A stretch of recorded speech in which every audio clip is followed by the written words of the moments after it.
Agosto 6, 2025, Miyerkules nga adlaw, ngan piyesta han paglubad han Ginoo o Transfiguration.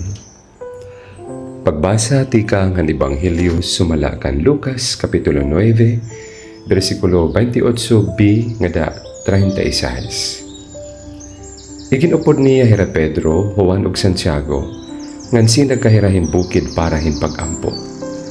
Samtang nag-aampo Jesus, nag-iba ang dagway han iya bayhon, ngan tungod din kamasilaw nagmabusag ang iya panapton.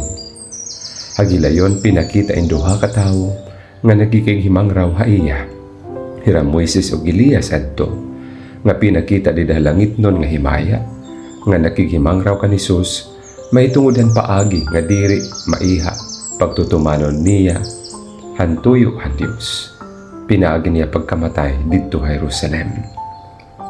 Maupay gud ang pangingaturog ni Pedro nga iya mga kaupod, kundi nagmatahirangan nakakita ni Maya ni Jesus nga nanduha nga mga tao nga nagkakatukda upod ha iya. Hanti baraya na kan Jesus ang mga tao, nagsiringi Pedro ha iya. Agaron, maupay nga hahani kita. Maghihimo kami hintulong nga mga tulda, usa para ha imo, usa para kan Moises, ngan usa para kan Elias. Uray gud hiya sabot han iya ginyinakan. Samtang nagiyinakan pa iya, pinakita usa nga dampog nga nakalambong haira, nga nahadlok ang mga tinunaan dida han pagtungod han dampog haira. Nagsiring intingog tika han dampog, amo ini ang akon anak nga akon pinili, pamatii hiya niyo. Pagukoy na han tingog, nag-usaan nila Jesus. Ginhilom ang mga tinunan ini nga tanan, ngan hato nga mga adlaw, waray gud hira magsumat bisan kan kanay han ira hinkit-an. An Ebanghelyo han Ginoo.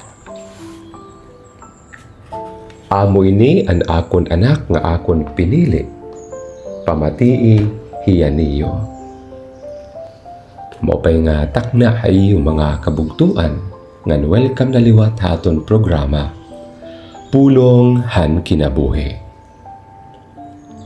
May ada ba kamo masisiring nga mountaintop moments? Iton nga ni nga inabat niyo hinklaro ang presensya ng Diyos o nakaparigon ini nga presensya didan iyo pagtuo. Sugad hini ang naging eksperyensya ni Pedro, Santiago ug Juan. Didan pag-updan haira ni Jesus hin pagsagka hadto nga bukid. Didahin nga bukid, iginpakita ni Jesus an iya himaya. Pinaagi han pag-ibahan dagway han iya bayhon. Ngan pinaagi kan Moises ug Elias, ngan han tingog tikang han dampog. Nasabutan nira, nga diri la ordinaryo nga tao, hi Jesus. Makabugtuan.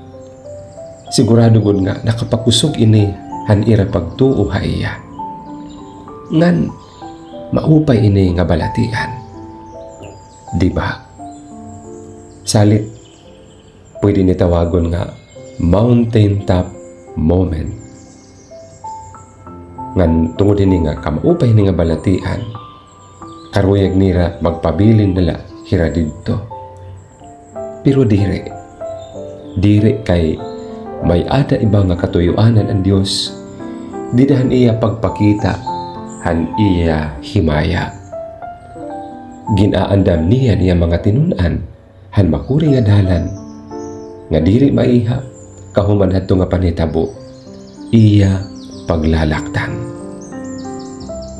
Daan na niya hiragin tatagan hin kadasig ug hin rason, hin pagpadayon kung umabot na ini nga panahon hin kakurian.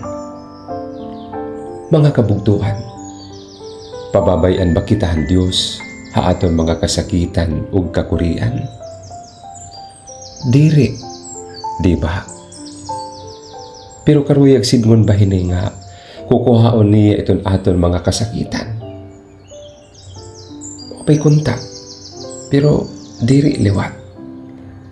Kay pareho iya, may ada liwat mga kasakitan nga para gud aton, nga kaniyanglan naton ato bangon.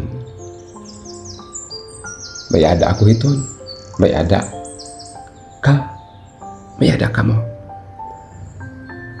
Ngan kun aada ka na hini, ayaw ka baraka, kay gintagan ka na niya hinkusog ug paglaom, base magpadayon ka didahini nga imo makurya na nga ginaagihan. Baliki ngan dumduma ang imo mountaintop moment. Panaglitan ato nga usa nga retreat o usa nga misa, usa nga pag-ampo nga naabat mo ang paginsuok han Ginoo.